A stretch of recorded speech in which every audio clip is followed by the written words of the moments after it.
गुरुर्विष्णु गुरुर्देवो महेश्वर गुरुसाक्षात् परब्रह्म तस्मै श्री गुरवे नमः।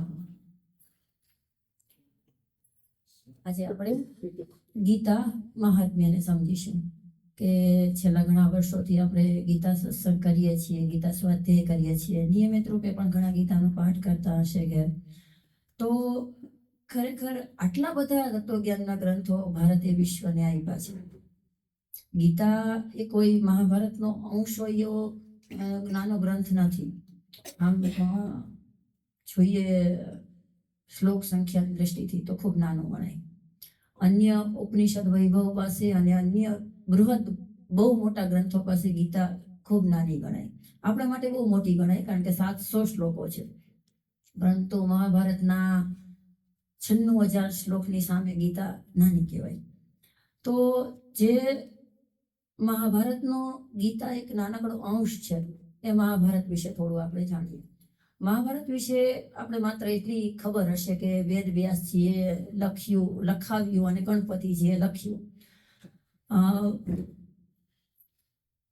મહાભારતનું મૂળ નામ જય કાવ્ય હતું.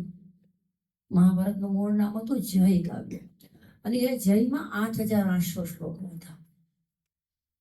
એ વ્યાસે જે મહાભારત લખાવ્યું અથવા ગણપતિજીએ લખ્યું, આપણે ત્યાં દેવતાઓના જે પ્રતીકો આપ્યા છે એની વાત ક્યારે કરીશું તો બધા દેવતાઓનું પ્રતિકાત્મક સ્વરૂપ છે.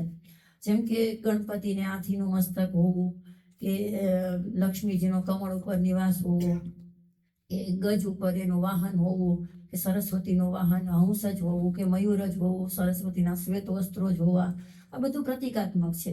કે સરસ્વતીનો વાહક હોય, સરસ્વતીનો વાહક એટલે શિક્ષક છે, સારસ્વત છે, ગુરુ છે, અથવા તો કોઈ પણ જિજ્ઞાસુ વ્યક્તિ છે, એનું ચારિત્ર શુભ્ર હોવું જોઈએ, પવિત્ર હોવું જોઈએ. કોઈ પણ રચના કરતા પહેલા, કોઈ પણ સૃજન કરતા પહેલા બુદ્ધિને આગળ કરવાની છે અને ગણપતિ એ બુદ્ધિનું પ્રતીક છે. બુદ્ધિપૂર્વક કરેલા સર્જનો જ ટકે છે. બાકી તો 1-2 દાયકાનું આયુષ્ય હોય, વધીને 1-2 દાયકાનું આયુષ્ય હોય. મહાભારતનું ચિરકાળનું આયુષ્ય છે. તો મહાભારત 8,800 શ્લોકોનું લખાયું. પછી એમાં ક્રમશઃ શ્લોકો એડ થતા ગયા. વેદ વ્યાસના શિષ્યો વૈશંપાયન, સુમંતુ, જૈમિની, પૈલ આ એના 4 મુખ્ય શિષ્યો. એમાં વૈશંપાયને મહાભારતની પરંપરા આગળ ચલાવી અને એના શિષ્યોને ક્રમશઃ ભણાવ્યું. તો ધીમે ધીમે કરતા 10,000 ને 15,000 ને 20,000 ને 25,000ની સંખ્યા સુધી પહોંચી મહાભારતની સંખ્યા. ત્યારે એનું નામ હતું ભારત.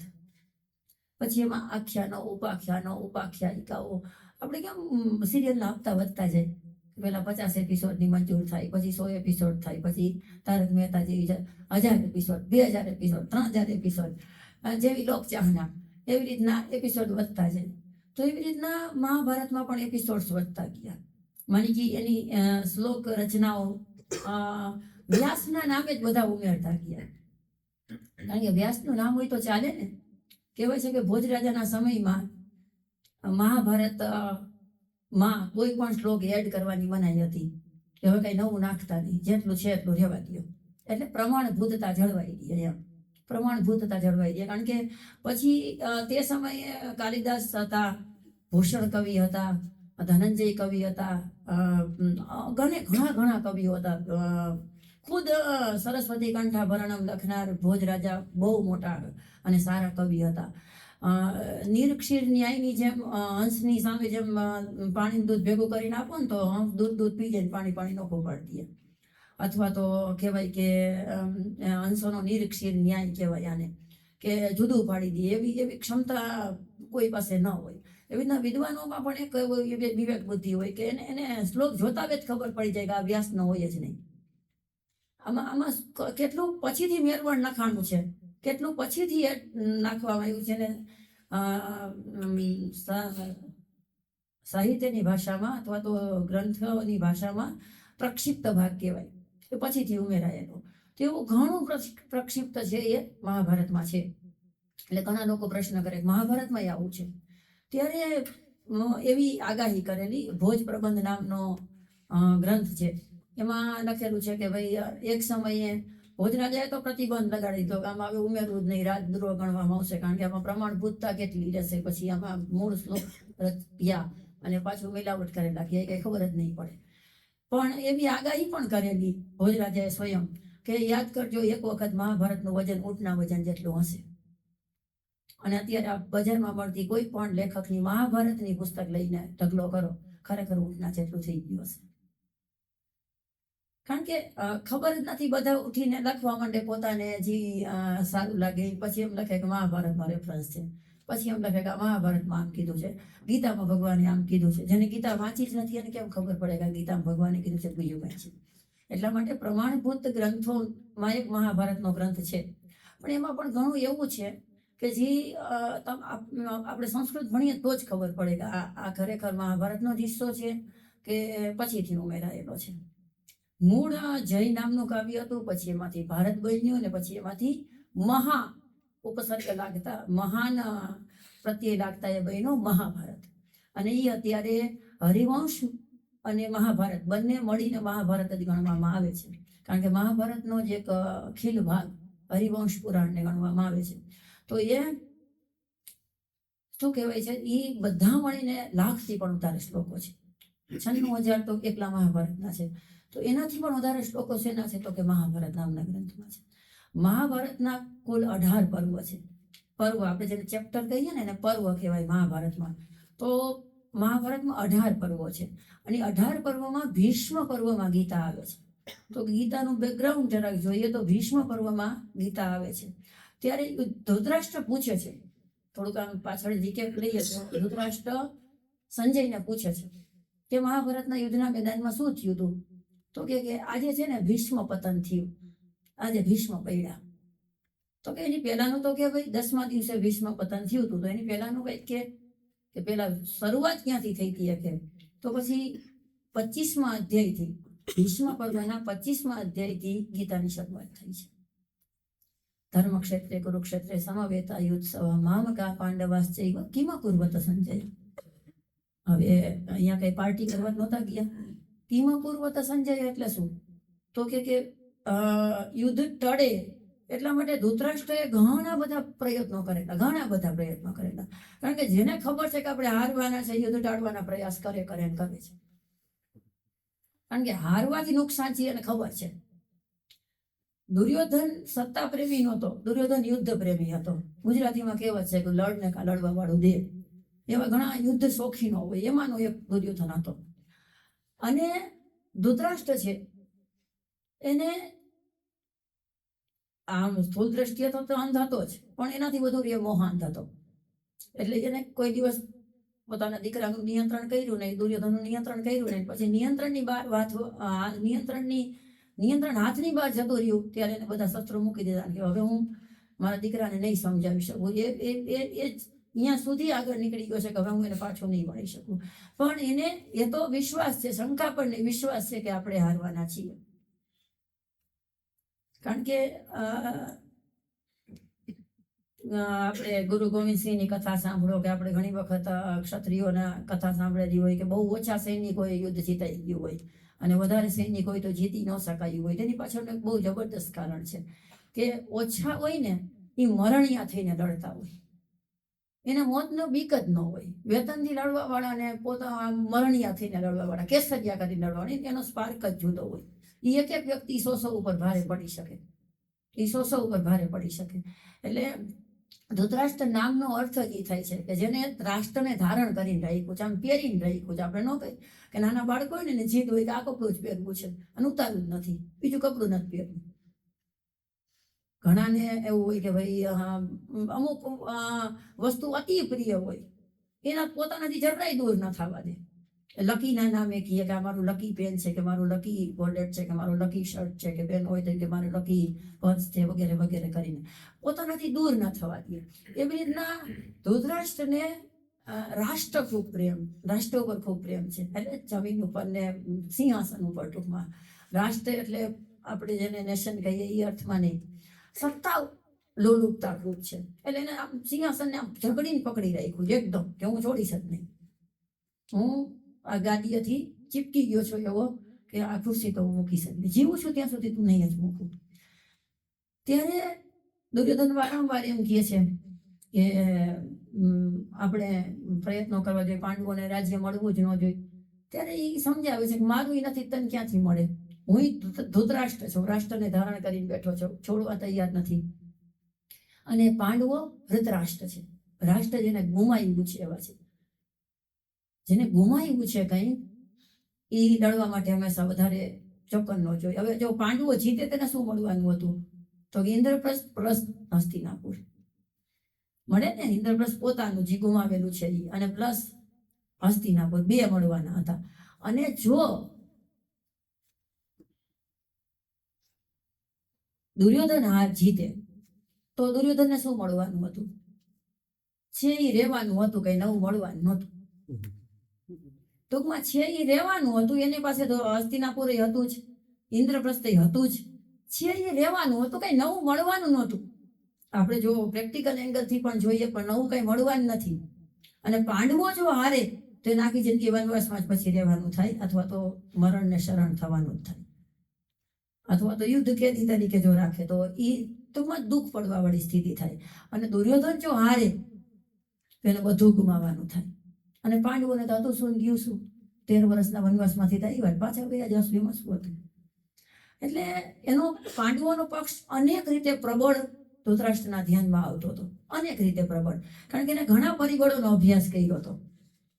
કે પહેલા તો કૃષ્ણ જ્યારે વિષ્ટિ કરવા માટે જાય છે, કૃષ્ણને બરાબર ખબર છે કે સમાધાન થવાનું નથી, સમાધાન થવાનું જ નથી, શ્રી કૃષ્ણને બરાબર ખબર છે.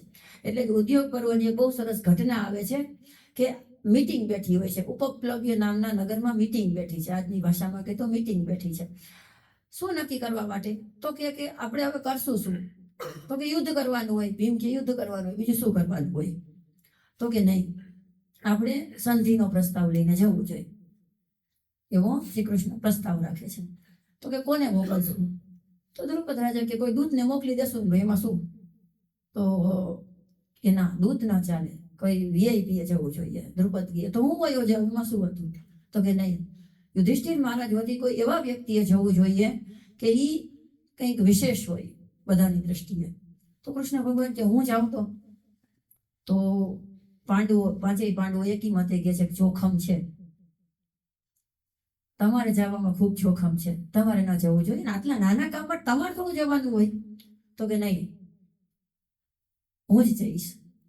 અને યુદ્ધના રથ લઈને જાય છે, યુદ્ધમાં જે શસ્ત્ર સરંજામ વાળા રથ હોય ને એ રથ લઈને કૃષ્ણ ભગવાન જાય છે. ખબર છે, પાકી વાતની ખબર છે કે આ કંઈ પણ ઊંચા નીચું થઈ શકે, અને નક્કી કરે છે કે રાજમહેલમાં ગતિ સ્વીકારવી નહીં, રાજમહેલમાં રહેવું નહીં. પછી આપણે એવો ભજન પણ બન્યું કે દુર્યોધન કામ એવા ત્યાગો, શાક વિદુર ઘર ખાય. માત્ર પ્રેમ નહીં, બહુ મોટું પોલિટિક્સ પણ હતું એમાં, રાજકારણ પણ, કે તમે જેના ખાવ ને એના તમે ઓશિંગણ લ્યો, એની સેહમાં તમારે રહેવું પડે. તો દુર્યોધન ને મળે છે અને કહે છે કે આપણે દુશાસનનો રાજમહેલ તમારા માટે તૈયાર કરાવડાવ્યો છે. દુર્યોધનથી પણ દુશાસનનો પ્રાસાદ સારો હતો, એમ કહે છે, બહુ સુવિધાવાળો હતો. તો કે નહીં, મેં રોકાવાનો પ્રબંધ કરી લીધો છે, હું મારી રીતે બધું કરી લઈશ. તો કે આ તો તમે મારું અપમાન કરો છો, તમે આવ્યા છો મારા મહેમાન બનીને, તમે મારે ત્યાં રોકાવ નહીં, મને ખોટું લાગે ને આમ ને તેમ ને. તો કે તને મારા ઉપર પ્રેમ છે એવું મને જ લાગતું નથી. તો કે કોને કીધું, મને તમારા ઉપર બહુ પ્રેમ છે. દુર્યોધન એટલે દંભનું પૂતળું, એને બહુ દંભ કરતા આવડતો. તો કે તને પાંડવો ઉપર પ્રેમ ખરો, તો કે નહીં. તો કે પાંડવો ઉપર પ્રેમ ન હોય ને મારા ઉપર હોય એવું બને નહીં. પાંડવોનો જેના પર પ્રેમ છે એનો મારા ઉપર પ્રેમ છે, પાંડવોનો જે દ્વેષ કરે છે એનો હું દ્વેષ કરું છું, એમ સમજી લે. પાંડવોને અમે હું બંને એક જ છીએ. પછી સભાની વચ્ચે પ્રસ્તાવ રાખે છે, વાંથી વાત શું થઈ હતી કે ઇન્દ્રપ્રસ્થ માંગવાનું છે, કાં ઇન્દ્રપ્રસ્થ ને કાં યુદ્ધ, આ જ 2 વસ્તુઓની વાત થઈ હતી. હવે સભાની વચ્ચે શ્રી કૃષ્ણ ભગવાન એમ કહે છે કે આપણે 5 ગામમાં સમાધાન કરી લઈએ. વિચાર કરો, ક્યાં ઇન્દ્રપ્રસ્થનું એવડું મોટું રાજ્ય અને ક્યાં 5 ગામ, કે પાંડવો ક્ષત્રિય છે, થોડા કઈ ભીખ માંગીને ખાય, 5 ગામ એની આજીવિકા માટે ખાલી આપી દો, 5 ગામ જ બસ, 5 ગામની જે આવક થાય એમાંથી પાંડવો એનો નિર્વાહ કરશે. પણ દુર્યોધનને ખબર છે આને 5 ના 50 કરતા વાર નહીં લાગે, આને 5 ના 50 કરતા વાર નહીં લાગે. એટલે એમ કે છે કે સુચ્યાગ્રમ ન દાસ્યામે વિના યુદ્ધેના કેશવ, સોયની અણી નીચે રહીએ ને એટલી જમીન પણ હું યુદ્ધ વગર નહીં આપું. એટલે આ શ્રી કૃષ્ણની વિષ્ટિ મહાભારતનું બહુ રોચક પ્રકરણ છે કે એમાં શ્રી કૃષ્ણએ 2 વાતની સિદ્ધિ કરી કે પછી દુર્યોધન ખીજાઈ જાય છે. કયા કારણથી ખીજાય છે? તો કે ધૃતરાષ્ટ્રને કૃષ્ણ ભગવાન કહે છે કે તમે ને દુર્યોધન બે એક મતમાં માનો છો. જો 13 વર્ષનું વનવાસ ભોગવીને પાંડવો પાછા આવે છે. હવે દ્યુતની કે જે કંઈ પણ 13 વર્ષ પહેલા જે ઘટના ઘટી હતી એની શરત અનુસાર પાંડવોને એનું ઇન્દ્રપ્રસ્થ તમારે આપવું દેવું ઘટે. તમે કોઈ પણને પૂછી જોવો આમાં. તો દુર્યોધન એમાં વચ્ચે પડે તો તમે એનું નિયંત્રણ ન કરી શકો. તો ધૃતરાષ્ટ્ર કે શું કરું, મારું માનતો નથી. આજના બધા પેરેન્ટ્સની જે વ્યથા હોય એ દુર્યોધનની હતી, છોકરાઓ માનતા નથી. તો બહુ સરસ ઉપાય બતાવ્યો કૃષ્ણ ભગવાને કે હું તો એમ માનું છું કે એક રાજા, પેલા રાજા છે, પિતા પછી છે ને, તમે પેલા રાજા છો હસ્તિનાપુરમાં, પિતા પછી છો દુર્યોધનના. એટલા માટે તમારે દુર્યોધનનું નિયંત્રણ કરવું પડે. હાકોટો મારી નહીં, બેસાડી દેવો પડે, કાન પકડી નહીં. હું કહું એમ થશે. હજી સુધી હું જીવું છું અને હજી સુધી હું રાજગાદી ઉપર રાજા તરીકે પદાસીન છું, તારું નહીં ચાલે એમ તમે કહી દો. તો કે નથી માનતો, એમ કરીને રડવા જેવો થઈ ગયો. તો કે તમે આમ રાજા હાથે ઉઠીને આમ કરો, થોડવા દે. દુર્યોધનને નાખો કારાવાસમાં. ન માને તો ન માને ને રાજદ્રોહ થયો કહેવાય. રાજાની વાત ન માને એટલે રાજદ્રોહ, સીધી સાદી વાત છે, નાખો કારાવાસમાં. અને દુર્યોધનનો મગજ છિટકો કે તું મને શું કારાવાસમાં નાખીએ, હું તને પકડી લઉં. ત્યારે કૃષ્ણ ભગવાન વિરાટ સ્વરૂપનું દર્શન કરાવીને ત્યારે બધા લોકો સ્તબ્ધ બની જાય. હવે ઘણાએ દુર્યોધનને પ્રોમિસ આપી દીધું હોય. પ્રોમિસ એટલે એ જમાનાનું પ્રોમિસ, કમિટમેન્ટ વાળું વચન આપી દીધું હોય તમારા પક્ષે જ લડશું. હવે મોતિયા મળી ગયા. હવે એમ થયું કે કૃષ્ણ સામેના પક્ષે છે અને આપણે લડવાનું છે દુર્યોધન તરફથી. હવે સંભવ નથી આપણું જીતવું. એટલે કોઈ પણ યુદ્ધની શરૂઆતમાં સામેના વાળાનો આત્મવિશ્વાસ હનન કરી દેવું એ પહેલું યુદ્ધ જીતવાનું ચરણ છે. અને મહાભારતના યુદ્ધમાં આ કામ કર્યું છે શ્રી કૃષ્ણ વિષ્ટિએ, અને રામાયણના યુદ્ધમાં આ કામ કર્યું છે લંકા દહને.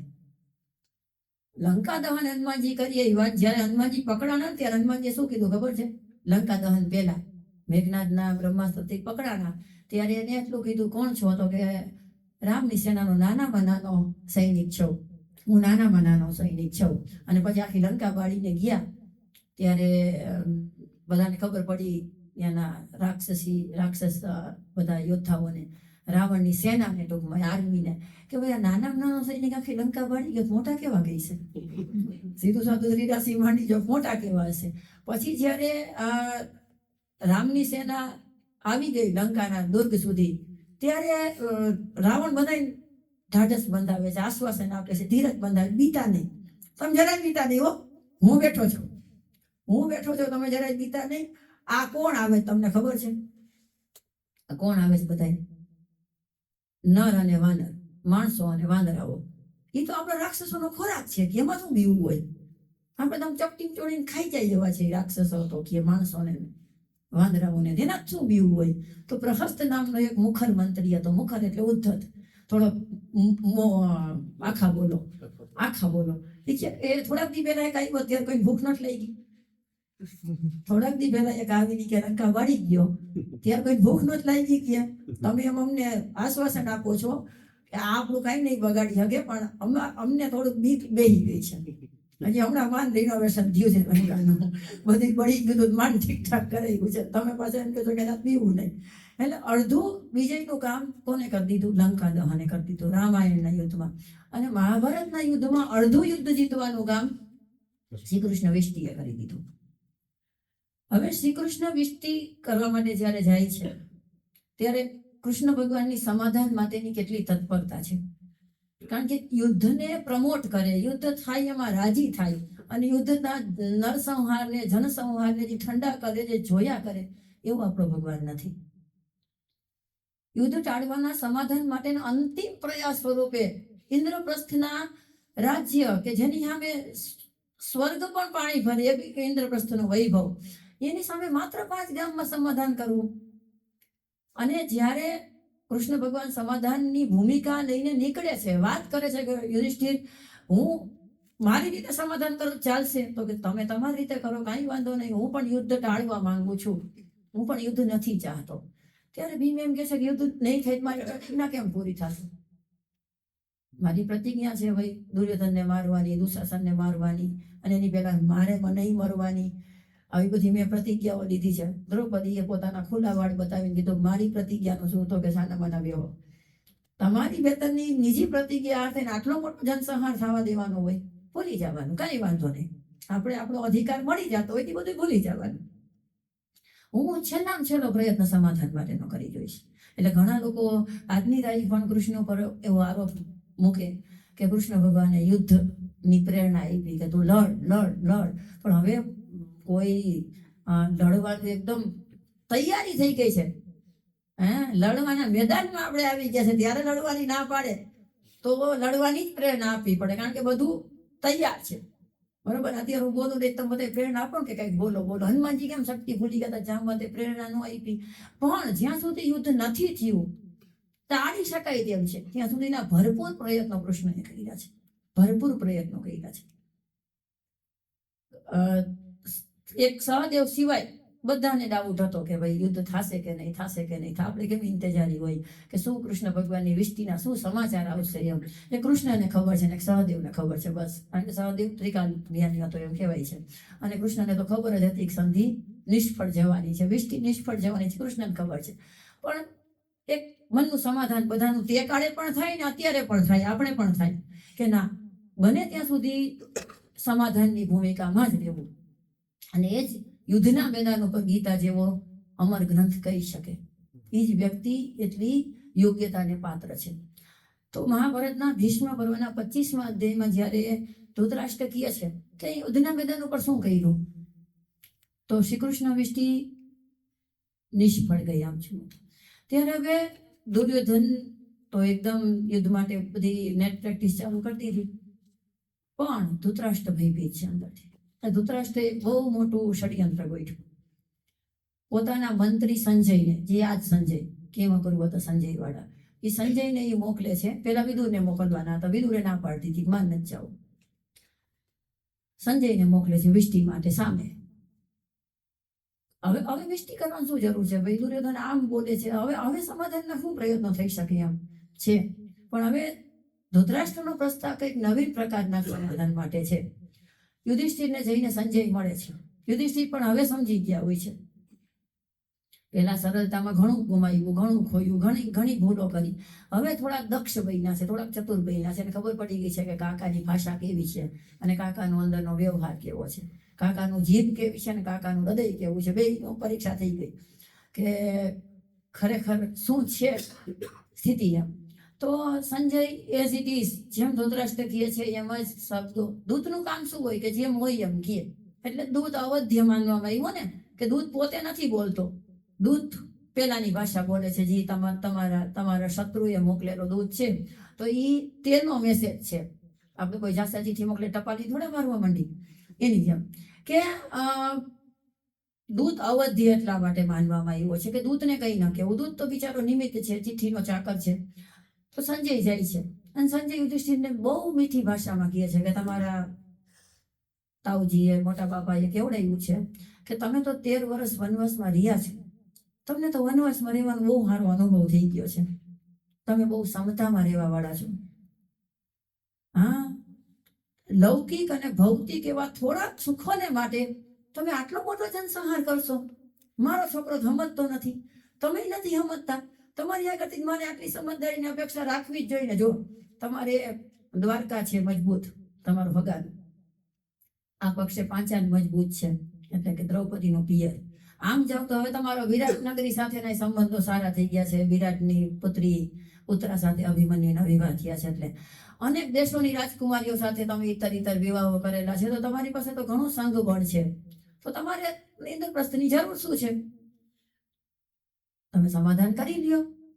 આટલો મોટો જનસંહાર નરસંહાર તમારા ભૌતિક અને લૌકિક સુખ સામગ્રી મેળવવા માટે તમે કરશો. આ તમને શોભે, આ તમને શોભે.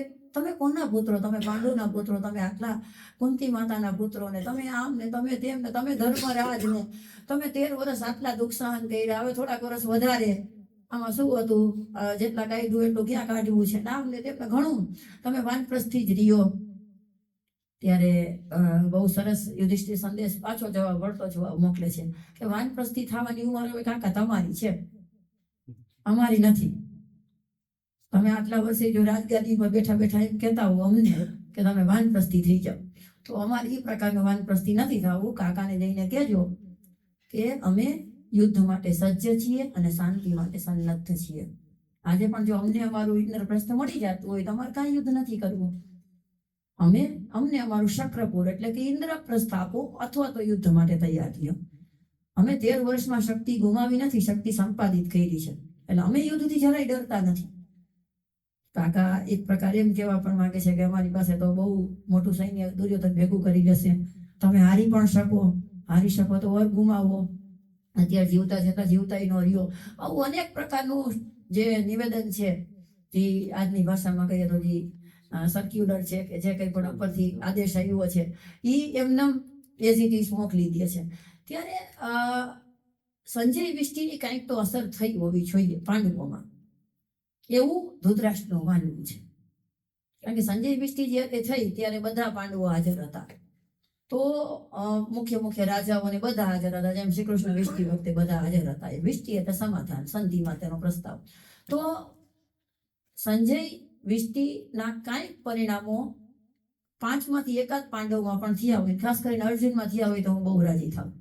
એટલે ઈ એમ પૂછે છે ગીતાના પહેલા શ્લોકમાં કે શું કર્યું. એમ નથી પૂછતા કે યુદ્ધ શરૂ થયું કે ન થયું, એને કીધું શું કર્યું.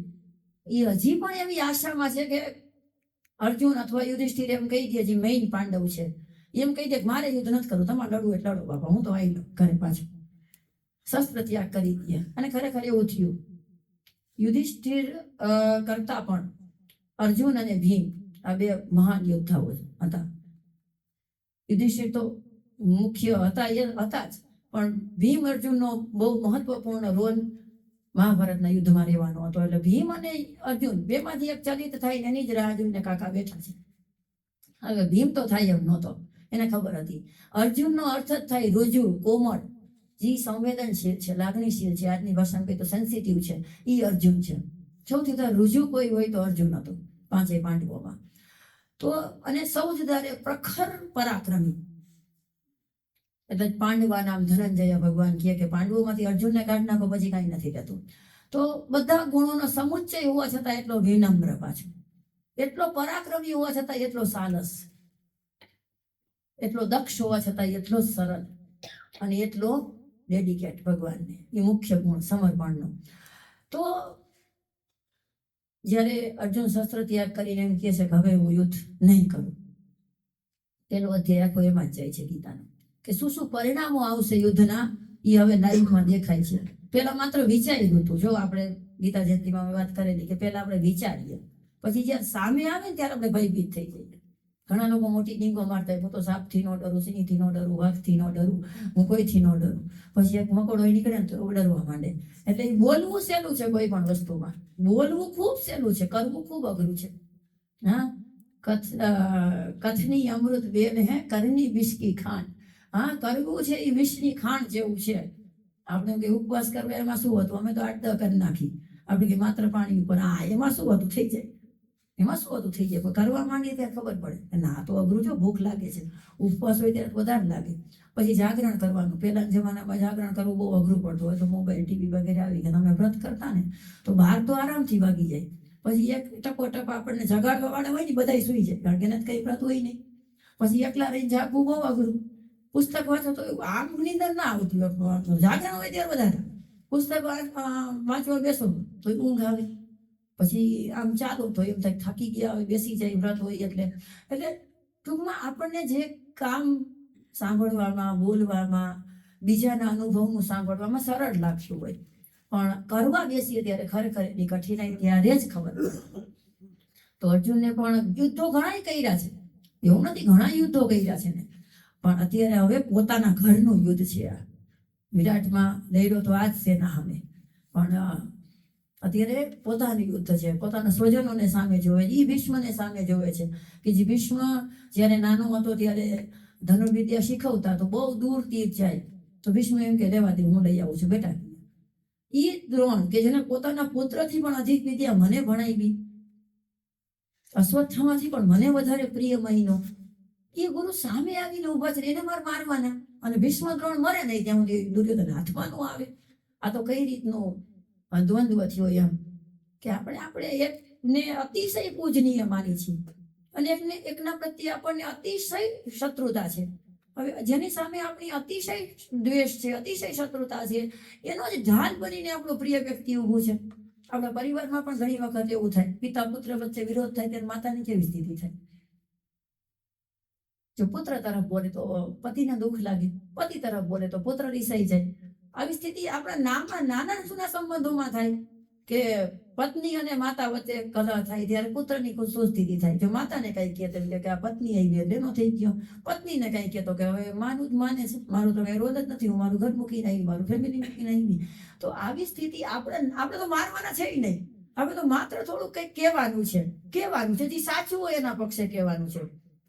તેમ છતાં પણ આપણી મનોભૂમિકા એટલી ડામાડોળ થાય છે. તો વિચાર કરો, અર્જુનને તો મારવાના હતા અને એને ખબર જ હતી કે હું મારી શકું એમ છું. દેખો જુઓ, એવું આપણે શું હોય કે ઘણી વખત યુદ્ધ હોય કે ઝઘડો હોય તો આપણે એટલા માટે પાછી પાની કરી કદાચ આપણે હારી છે ભાઈ, આમાં પછી થૂકેલું ગળવું એના કરતા આપણે પહેલેથી કહી દેવું બેટા તમે કયો એમ હારું, પછી ખોટું રખાદુખી કરવી પછી હાથ માનવી, એના કરતા તો પહેલેથી જ આપણે એવું પરાજય સ્વીકાર લે. પણ અર્જુન તો પરાજય માટે જન્મો જ નહોતો, અર્જુન હારવા માટે જન્મો જ નથી. અર્જુનને પ્રખર આત્મવિશ્વાસ છે. એ શું કહે છે પેલા જે ધ્યેય એમ નકાંક્ષે વિજયમ કૃષ્ણ, બોલો મારે વિજય નથી જોઈતો. આમ એને ખબર જ છે કે લડીશ તો હું જ જીતીશ. આટલો કોન્ફિડન્સ, આટલો આત્મવિશ્વાસ કે લડીશ તો જીતીશ તો હું જ, અને જીતવા માટે મારે આ બધાયના માથા ઉપર પગ દઈને એ વિજય રેખાને આંકવાનું છે. આ બધાયના શવ ઉપરથી મારે નીકળવાનું છે. એ એને ખબર હતી. એટલા માટે એ કરુણાથી ભીનો થયો છે, ભયથી નથી પીછેહટ કરતો. આ કરુણાથી કરે છે, મોજન્ય કરુણા છે, પણ છે તો કરુણા જ ને, છે તો આદર ભાવ જ ને. અને છેલ્લે તો એ છેલ્લી પાટલી જઈને ત્યાં સુધી કહી દે છે બીજા અધ્યાયના 5મા શ્લોકમાં તો કે ગુરુ ન હત્વા હિ મહાનુભાવાન શ્રેયો ભોક્તુમ ભૈક્ષમપી લોકે હત્વાર્થ કામાંસ્તુ ગુરુ નિહૈવ ભુંજીય ભોગાન ઉધીર પ્રદીક્ષાન. લોહીથી ખરડાયેલા આવા ભોગો ભોગવવા કરતા હું ભિક્ષાનું પાત્ર હાથમાં લઈને ભીખ માંગવાનું વધારે પસંદ કરીશ. વિચાર કરો કેટલું એનામાં ત્યાગ ભાવના છે. ઈ પોઈન્ટ ઓફ વ્યૂ થી જોઈએ, અર્જુનના પોઈન્ટ ઓફ વ્યૂ થી આપણે તો કેટલું આ સમયે જો યુદ્ધમાંથી પાછો ફરશે એના ઉપર સૌથી મોટું કાયરતાનું કલંક લાગવાનું છે. તેમ છતાં એની પરવા નથી કરતો કે આટલા મહાન યોદ્ધાને કોઈ કાયર કીએ તો એને કેવું લાગે? એટલે ભગવાને પેલું ઇન્જેક્શન ઈ જ આપ્યું કે જગત તને કાયર કહેશે, ક્લિપ કહેશે, તો કે ભલે કીયા. હા, પછી એમ કે છે અકીર્તિ ચાપી ભૂતાની મરણાદતિ રિચ્યતે, કે અકીર્તિ થાય ને વીરોની, એ તો મરણથી પણ વધારે ભયંકર કહેવાય. તું કેમ સમજતો નથી? પછી એમ કે છે કે આ બધાને મારવા કેમ મારે? ત્યારે ગીતાના બીજા અધ્યાયનો દેહની અનિત્યતા અને આત્માની અમરતા વાળું ચેપ્ટર આવે કે તું કપડા બદલાવશ ને, કોઈથી કપડા બદલાવતા વિચાર કર્યો હું કપડા કેમ બદલાવું? બસ આ ઉપમા આવી છે, બહુ સીધી સરળ સચોટ અને સહેલાઈથી સમજાઈ જાય ઉપમા કે જેવી રીતના દેહ છે એ વસ્ત્રો બદલે છે, એમ આત્મા છે એ દેહ બદલે છે. બસ સાવ સીધી સાદી સરળ વાત છે કે મનુષ્ય છે એ તો કપડા બદલે તો કોઈ એમાં હજુ તો કોઈને લાગે, એમ આત્મા છે એ શરીર બદલે છે અન્ય કારણોથી. કોઈનું જીર્ણ થઈ જાય એટલે બદલાય, કોઈનું ક ટાઈમે ફાટી જાય, અકાળે મરણ થાય એટલે હું તો કે ક ટાઈમે વસ્ત્ર જર્જરિત થઈ ગયું તો રોગથી થાય, અકસ્માતથી થાય, દુર્ઘટનાથી થાય, કોઈ પણ કારણથી થાય તો વસ્ત્ર બદલવા જેટલી પ્રક્રિયા છે. તું એમ માનસ કે આ બધા પહેલા નહોતા અત્યારે છે પછી નહીં હોય? નહીં, આ બધા પહેલા હતા, અત્યારે છે અને પછી રહેશે, રહેવાના જ છે બધા. અને બીજું તું શું એમ માનીશ કે તું મારીશ? નહીં, તું નહીં મારીશ તો એ બધા મરવાના તો છે જ. અને તું શું બીજું એમ માનસ કે બધા જીવે છે? જો બહુ પોઈન્ટ નોટ કરવો પડે એ વાત કે તું શું એમ માને છે કે જે ધર્મ નહીં ઓપોઝિટ ઉભા રહીએ, ધર્મની વિરુદ્ધમાં ઉભા રહી છે વ્યક્તિને તું જીવિત માને જ પેલા તો ને? આ બધા મરેલા જ છે. હું તો આને બધાને મરેલા જ માનું છું. જીવતા છે જ નહીં. આ જીવતા હોત તો અહીંયા ન હોત. એટલે આટલી હદે અને એક એક અધ્યાય પછી એવા આવતા જાય છે. વાસ્તવમાં તો અર્જુન બહુ સુજ્ઞ છે, બહુ સમજદાર છે. બીજા અધ્યાયમાં જ એ શસ્ત્ર ઉપાડી લેવો જોઈતો હતો કે ભાઈ આ તમે કયો ઈ બરાબર. પણ વચમાં વળી બીજા અધ્યાયની વચ્ચે જ બોલે છે કે સ્થિત પ્રજ્ઞ એટલે શું? હા, સ્થિત પ્રજ્ઞનું કયું માંડ હાથમાં આવ્યા છો. હા, તત્વજ્ઞાનની ચર્ચા ચાલે છે કે સ્થિત પ્રજ્ઞના લક્ષણો કયો, કે જેની પ્રજ્ઞા કહેતા બુદ્ધિ સ્થિર છે એવો વ્યક્તિ કેવો હોય, એના લક્ષણો કેવા હોય, એવો ખૂબ વિદ્યમાન છે કે નહીં, એવો હયાત છે કે નહીં, કે ડાયનોસોરની જેમ લુપ્ત છે કે છે જ નહીં, પહેલા હતો અત્યારે હોઈ શકે, કે આવું બની શકે કે કેમ? ઘણી વખત કોઈ અજય વસ્તુ આપણે સાંભળીએ તેમ થાય કે નહીં એવું કપોળ કલ્પિત વાત હોય, એવું કંઈ હોય નહીં કંઈ, પણ હોઈ શકે. આપણી સીમાની બહારની વાત હોય એ વસ્તુ, એના મતલબ એવો ન હોય કે નથી એમ. ઘણી વખત ઘણી દુકાનોમાં જઈએ આપણે કે આ વસ્તુ છે તો કે નહીં નથી, આખી બજારમાં તમને ક્યાંય નહીં મળે. હા, આઉટડેટેડ થઈ ગઈ છે, ના છે ને તે છે ને હવે એન્ટિક થઈ ગઈ ને હવે ન મળે. એટલે પહેલા આવતું હવે નથી આવતું ને એવી ઘણી વસ્તુઓ છે કે જે હવે નથી મળતી. પણ એ એક સમય હતી અને હજી આપણે શોધીએ તો મળી જાય, એવું નથી કે ના મળે. પણ સ્થિત પ્રજ્ઞાનું પણ એવું જ છે કે ભાઈ આ રીતે ઉઠે છે, આ રીતે બેસે છે, આ રીતનો વ્યવહાર હોય છે ને આ રીતે, તો એની પરીક્ષા કરજે. જો આ બધા લક્ષણો એનામાં જોવા મળે તો તું માનજે કે આ સ્થિત પ્રજ્ઞ છે. પછી ત્રીજા અધ્યાયમાં આવે તો ત્રીજા અધ્યાયમાં પાછો વળી અર્જુનનો તર્ક ઉભો અનુભવ હોય કે તમે એમ કહો છો કે ભાઈ યુદ્ધ કર, પણ મને આમાં યુદ્ધના કાંઈ શુભ પરિણામો દેખાતા નથી, તો હું શું કામ કરું? જે કર્મોના પરિણામ અશુભ જ આવવાના છે, ખરાબ જ આવવાના છે, મને પહેલેથી ખબર છે. તમે ઘડી કેમ કહો છો સારા કામ કરવાના, તમે ખરાબ કામ કરો? વ્યામે શ્રેણ વાક્યના બુદ્ધિ મોહ યસી અમે તદેકમ વદ નિશ્ચિત્ય વેન શ્રેય હોમ આપનું. મારું શ્રેય થાય એવું કંઈક બોલો ને તમે, આમાં તમે મને ગોટે ચડાવો છો. મારે કર્મ કરવું, સંન્યાસ લેવો, કામાં તમે તો મને ફેરવી દીધો ઉલટાનું. ત્યારે પછી ભગવાન વાત કરે છે ઈષ્ટાન ભોગાનીઓ દેવાને યજ્ઞ શિષ્ટાસીના સંતો, કે એના આખી પ્રકરણી પાછું આવે છે દેવ અને મનુષ્યના સંબંધો ઉપર. ત્રીજા અધ્યાયમાં આપણે જોયું હોય તો કે જેમ પશુ સૃષ્ટિ છે, મનુષ્ય સૃષ્ટિ છે, અને પશુ સૃષ્ટિ અને મનુષ્ય સૃષ્ટિ જોડેનો કંઈક સંબંધ છે, પરસ્પર આધીનતા છે. એવી રીતના દેવ અને મનુષ્યની પણ પરસ્પર આધીનતા છે. ફરક માત્ર એટલો છે કે પશુ સૃષ્ટિ અને મનુષ્ય સૃષ્ટિ બે આ જગતમાં આપણે દેખી શકાય છે. ગાય મેં બાંધી હોય તો ગાયને હું ગાયને ઘાસ દઉં, ગાય મને દૂધ દે, થઈ ગયું પરસ્પર અવલંબન. કૂતરો મારા બંગલાનું ધ્યાન રાખે, હું કૂતરાને રોટલો દઉં, આ પરસ્પર અવલંબન થઈ ગયું.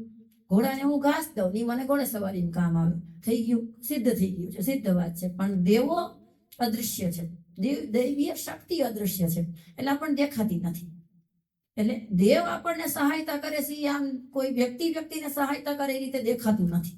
એવી રીતના દેવ જયારે બુદ્ધિ ભ્રષ્ટ કરીને આપણો હાનિ કરે છે એ દેખાતું નથી. અને આપણે દેવોનો ઉપકાર કઈ રીતે કરી શકીએ એ આપણને ખબર નથી.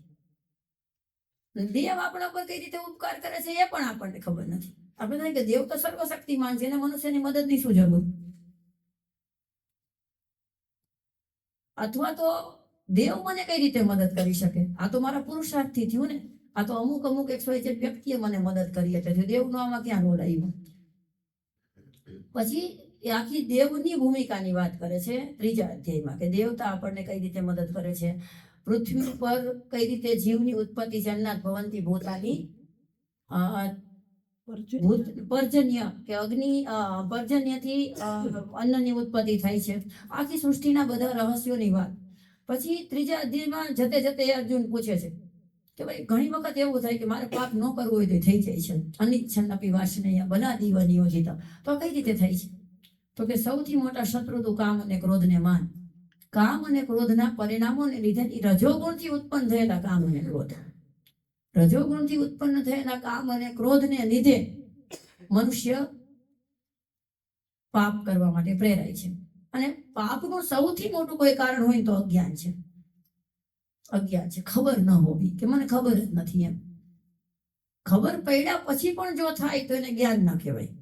ખબર પડે એટલે આપણી વસ્તુ રોકાય છે. જેમ કે નાનું બાળક છે એ આગને પકડવા જાય, લાલ અંગારો દેખે ને પકડી લઉં જલ્દી, કારણ કે એના અજ્ઞાન છે, ખબર નથી કે આના દાજી જવાય. આપણે ન જઈએ, આપણે ચૂલા પાસે ન જઈએ, આપણે બાળકને રોકવું પડે, ગેસ પાસે જમા, કુકર પાસે જમા, અડતો નહીં. પણ એક વખત અડી જશે ને, જરાક દાસશે ને, એટલે પછી એ નહીં જાય.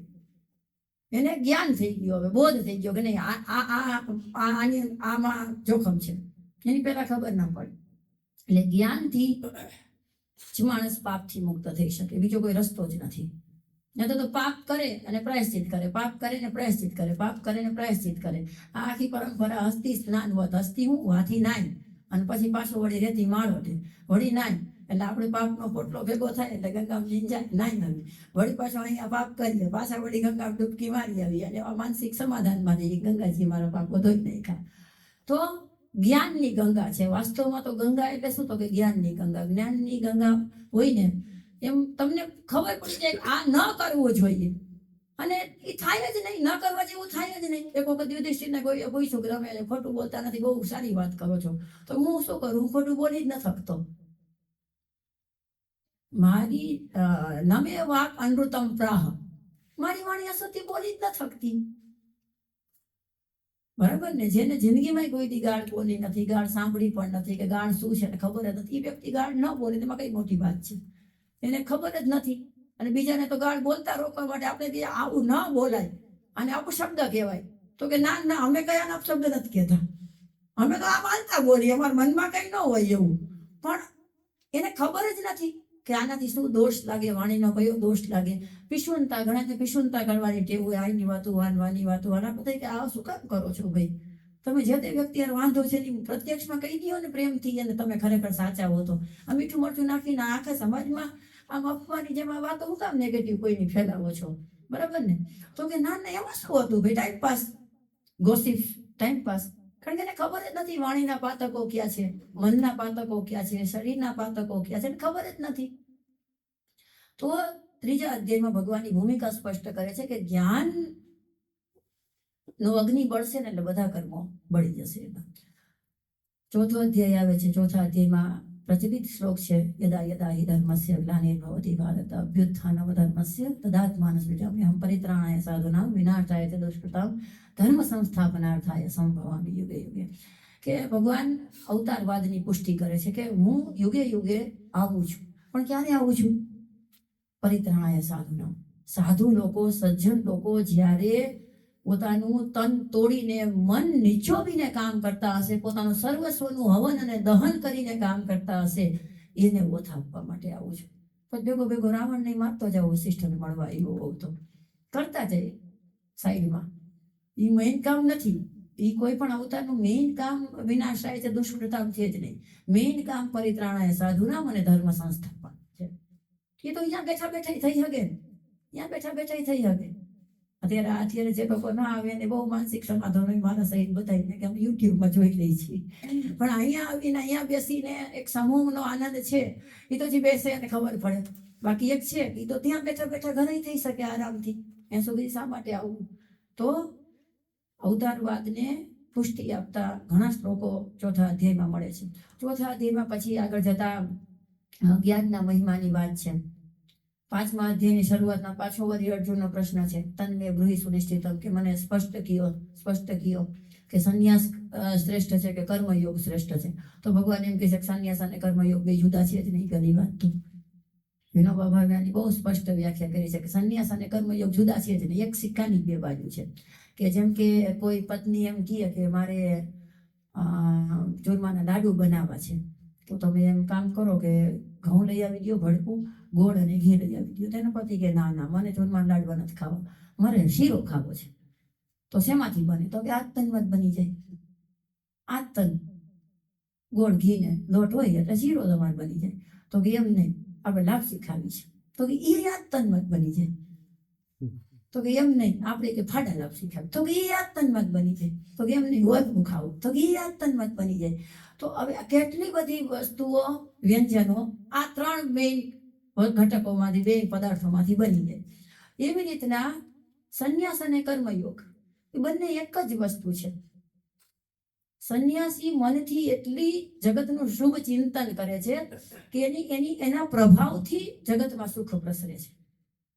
એ એક જ જગ્યાએ બેઠો છે, કોઈને દેખાતું નથી કે શું કરે છે. આજે પણ આપણા ઋષિ મુનિઓ જે સંસ્કારોની ખેતી કરીને ગયા છે ને એના ફળ આપણે ખાઈએ છીએ. આજે પણ અમે જ્યારે ગુરુકુળમાં વાત કરતા હોય, હમણાં મેં એક આર્ટિકલ વાંચતી હતી, બાળકોને મેં વાંચીને સંભળાવ્યું કે ડાઇનિંગ ટેબલ અને ખુરશી સિવાય બધુંય ખાઈ જનારા સર્વગ્રાહી ચાઇનીઝ લોકો આવા કેમ બન્યા? ચાઇનીઝ બધુંય ખાતા કેમ થયા? કે આપણે જેને જે નામની જુગુપ્સા થાય, હૂગ ચડે એવી વસ્તુ એ ખાય અને મોજથી ખાય પાછા. તો આવું શું કામ થયું? હા, તો ઉપર ખૂબ દુષ્કાળ પડ્યા, કંઈ ખાવા જેવું નહોતું. અને એ સમયે ભારતમાં પણ દુષ્કાળ પડ્યા હતા. પણ ભારત પાસે ધર્મ હતો, સંસ્કૃતિ છે, હતો નહીં છે, ધર્મ છે, સંસ્કૃતિ છે. અને બહુ સરસ આર્ટિકલમાં ચિત્ર સાથે સમજાવેલું હતું કે એક હાડપિંજર જેવો માણસ ગાયની સામે બેઠો છે, ગાય પણ મૃતપ્રાય છે, તેમ છતાં પણ ભારતીય હાથ ન ઉપડે કે હું આ ગાયને મારીને ખાઉં. વિચાર પણ મનમાં ન આવે. એમ થશે કે મરવું તો છે જ ને, ગાયને મારીને 4 દી વધારે જીવવું, એટલે તો ભલે 4 દી વહેલો મરી જાવ. અને ત્યાંના લોકો એવો વિચાર કર્યો કે બીજાને મારીને પણ જીવી શકાતું હોય. એ લોકો નર માણસ પક્ષી સુદ્ધા બની ગયા હતા. પછી ક્યાં વાત કરવી? અને એના વિશેના ઘણા પુસ્તકો લખાયેલા છે. ખુદ ચાઇનીઝ લેખકોએ લખેલા છે કે ચાઇનીઝ સર્વાહારી પ્રજા કેમ બની. અને પછી બાળકોએ મને પ્રશ્ન કર્યો કે પછી એ આદત છૂટી ન જવી જોઈએ. જ્યારે ખેતી હરખી થવા માંડે, દુષ્કાળનો પ્રશ્ન હલ થઈ જાય, ત્યારે તો બધું યથાવત થઈ જવું જોઈએ ને. તેવું ન છે. જો જેના ઘરમાં પહેલાથી મોટી રોટલી બનતી હોય ને, મોટી ખવાતી હોય, પછી એનો આહાર ઘટી જાય, પરિવારના સદસ્યો ઘટી જાય, તો પણ એ રોટલીની સાઈઝ એવડી ને એવડી ટ્રેડિશનલ રહે. જેના ઘરમાં નાની બનતી હોય, ઘરમાં 25 માણસો હોય ને કદાચ, તો એ આવડા કોડિયા જેવડી જ બને. કારણ કે એ ખબર પડી ગઈ, આ જ સ્ટાઇલ છે, આ જ અમારી પરંપરા, પ્રતિષ્ઠા, અનુશાસન કહીને આપણે એ જ છે. પછી ઘણા લોકોના ઘરમાં વધારે ગ્રેવી વાળું કે રસા વાળું શાક બનતું હોય, તો એવું જ બને. પછી જાજા માણસોનો હોય, થોડા માણસોનો હોય, જેના ઘરમાં ડુંગળી લસણ ખવાતા હોય એ ખવાય જ. પછી એમ કે એના વગર સ્વાદ કેમ આવે? બહુ છોડવું અઘરું છે. છોડે તો બસ 1-2% લોકો છોડી શકે, એ છોડી ન શકે. તો પછી એના રોજિંદા ભોજનની ટેવના ભાગરૂપે બની ગયું. કારણ કે એને ધર્મ કે અહિંસા કે એવા મુદ્દા એને લાગતા વળગતા નહીં. તો આપણામાં આ જે સંસ્કારો પડેલા છે, આપણામાં જે વિચારો પડેલા છે કે આપણે એનું નામ લઈએ તો એવું બોલો માં, એવું બોલો, અમારા બાળકો તો મેં તને જાણવું જોઈએ. આપણે હું તમને ખાવાનું નથી કહેતી, પણ જાણવું જોઈએ. તો આપણે આટલા સંસ્કાર મળ્યા, આટલી ધર્મ આપણને વારસામાં લોહીમાં મળ્યો. આપણે અમુક વસ્તુના નામ પણ નથી સાંભળી શકતા, કારણ કે આપણા ભોજનનો એ ભાગ ક્યારેય આપણા પૂર્વજોના સમયથી નથી. આપણે શાકાહારી છીએ, આપણે એમાં આપણું પોતાનું કાંઈ કન્ટ્રીબ્યુશન નથી. આપણે વારસામાં મળેલો આ ગુણ છે. આપણે આપણા વડીલોએ બહુ રોયકા હશે. આપણે જ્યારે કોઈ મકોડાને પકડ્યો હોય છે ને પહેલી વાર, તેમ કીધું મૂકે, એને દુઃખ લાગે, એને પીડા થાય. આપણે કીડીઓ ઘરમાં નીકળતી હશે ત્યારે આપણા વડીલે હાથ પકડીને કીધું જોઈને આજે જરા કીડી મરી જાય. ત્યારે આજે આપણામાં આટલા અહિંસાના, દયાના, કરુણાના, પ્રેમના, ભાવના સંસ્કાર છે. અને એને આપણા દાદાને એના દાદાએ રોયકા છે, કામ ન કરે. તો આપણી અંદર જે આ પડેલું બીજ છે ને, એ ઋષિઓના કાળથી આવેલું છે. ઋષિઓએ જે તપ કરેલું, એટલે જ તીર્થોનું મહત્વ છે. તીર્થ એટલે શું? તો કે ઋષિઓની તપસ્થલી. એટલે અહીંયા પોઝિટિવ ઓરા હોય. જેમ કે આ સ્થાન ઘણા વર્ષો સુધી આમાં વપરાય ને, આઈની ઓરા એટલે કે આભા મંડળ પવિત્ર બની છે. તો એની આપણા સંસ્કારો ઉપર અસર થાય. કારણ કે ઋષિ મુનિઓએ બહુ પ્રચુર માત્રામાં સત્કર્મો કર્યા. અને સત્કર્મનું અથવા દુષ્કર્મનું, કોઈ પણ કર્મનું ન્યાય એ છે કે એનું ફળ મળે જ, સારું અથવા ખરાબ. તમારે આશા નહીં રાખવાની કેવું મળશે એની, પણ મળે ખરું છે. તો હવે સત્કર્મનું ખૂબ પુણ્ય ફળ મળ્યું. ઋષિ મુનિ કે મારે નથી જોતું, તમે શક્તિ આપી પ્રભુ અને મેં કહ્યું મારે શું કરવું છે કર્મના ફળને, આટલા બધા પુણ્યને મારે શું કરવું છે? ભગવાન કે મારે શું કરવું છે? રામના રાજ્ય જેવું થયું. ભરત કે મારે નથી જોતું, રામ કે મારે નથી જોતું, પડ્યું રહ્યું. એવી રીતના પુણ્યનો પોટલા ને પોટલા પડ્યા રહ્યા છે.